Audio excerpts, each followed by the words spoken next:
था जिसके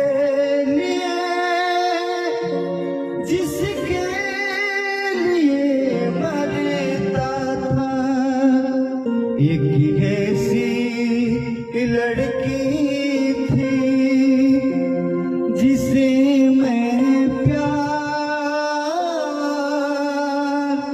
करता था। नमस्कार दोस्तों, कैसे आप लोग? आशा करता हूँ आप लोग ठीक होंगे। भोजपुरी गायक रमेश रेशमिया जी का एक और ब्लास्ट का बेवफाई सॉन्ग आप सबके बीच आ रहा है, बताएंगे आपको इस वीडियो में। लेकिन आप मेरे चैनल पर नए हैं और रमेश रेशमिया जी को सच्चे वाले फैंस हैं तो इस वीडियो को दिल से लाइक करके चैनल को सब्सक्राइब जरूर करें। और बिना समय लेते हुए इस वीडियो को स्टार्ट कर देते हैं। और आप लोग को बता दूँ कि भोजपुरी गायक रमेश रेशमिया जी का 5 से 6 दिन में एक बहुत ही दर्द भरा बेवफाई सॉन्ग आप सबके बीच देखने को मिलेगा। तो आप लोग इस सॉन्ग को ज़्यादा शेयर कीजिएगा।